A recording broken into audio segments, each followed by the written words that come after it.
I'm going to be doing today's video a little bit different than normal. I started the series wanting to do book reviews on suggested reads from one of my biggest role models, Jordan Peterson. 1984 was on the list, which I'm still doing, but it's also extremely relevant to the political climate in 21st century America, and I wanted to comment on that as well. George Orwell, the author of the book, saw the West's attraction to the Stalinist form of government in Russia and wrote a series of books containing political satire and predictions, most famously 1984. In it is a government, a cult following of a mythical leader called Big Brother. Over time, this government began to control almost everything about a person's life, and logic was the enemy. In fact, the book contains a term called doublethink, in which it is not at all uncommon for someone to hold two totally contradicting views at the same time. Like today, where some people think that society is filled with powerful men who oppress everyone, a concept known as the patriarchy, while also believing that gender either doesn't exist or is interchangeable. Or people who believe the police are dangerous and evil, but are the only people who should carry guns. At one point in the book, the main character, Winston, sees a man who he says reminds him of a duck, just quacking out mantras of the party without even being mentally present. He could literally be replaced by somebody else. He had no original thought or concept of what he was saying. So many times, people just repeat the same mantras and slogans that millions of other people repeat, and it becomes very evident that they're not even mentally present. They're literally just a physical manifestation of their ideology. And they seek to interpret everything by that ideology, past, present, and future. In fact, in the book, there is a saying that those who control the past control the future. So there are even parts of government that destroy or erase parts of history that don't agree with their political cause. Rather, it's deplatforming TV shows or movies or shredding children's books, or really any kind of other material that doesn't support a certain political narrative. It's all erased to fit the current problems occupying the minds of the masses. And since they control the past, they control the present and the future. This reminds me of now. You'd think it'd be political leaders of the past that radical ideologues would target, but no, it's our childhood mascots. Dr. Seuss, Peter Pan, and Dumbo are the biggest threats facing humanity right now. They are the epitome of evil. Their stories have to be censored and shredded because they don't fit the political narrative being pushed by the radical left. In 1984, the main character reads a book about capitalists, which paints them as evil men who owned slaves and forcibly slept with every woman that they could. And because of all the stories that have been erased over time, the main character just has to accept it as true. He's not sure what's true or fantasy anymore.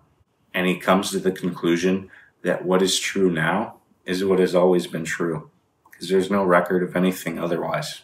It reminds me of a quote coined by one of the wickedest tyrants of all time. If you tell a lie big enough and keep on repeating it, eventually it will become the truth. There is another quote that illustrates the nature of things quite well when Winston meets Julia, his love interest. In the old days, he thought, a man looked at a girl's body and saw that it was desirable, and that was the end of the story. But you could not have pure love or pure lust nowadays. No emotion was pure because everything was mixed up with fear and hatred. This is so applicable to now. You have to keep up with the current trend to discover which phrases, gestures, and body language is or isn't sexist, racist, homophobic, or perpetuating a horrible culture, while denying that gender and societal constructs like it even exist. Many people nowadays are afraid to voice their opinions or even just talk for fear of being labeled as any one of the above names. 1984, as well as other dystopias I'd like to get into, such as A Brave New World by Aldous Huxley, discuss the abolition of family and gender roles as well. Movements that push ideas like toxic masculinity and, as Black Lives Matter has stated, abolishing the nuclear family, they're pushing a very dangerous narrative, one that actually comes straight from Karl Marx's Communist Manifesto. Marx believed that by dismissing the family system, individuals would be free to reach their full potential instead of being bound by the rules that were dictated by a family ecosystem. Communal living would take place of the family. There would be no need for monogamy, and the children would be raised collectively by the community. Instead of people or a subculture teaching and raising children, the state would take on the role of mother and father and instill in the hearts of their children its mantras. The same goes with abolishing religion and other social institutions, so that the people rely solely on the government. Does this sound far-fetched? Certainly not to the intellectuals. Karl Marx's communist ideals have led to the deaths of hundreds of millions of people.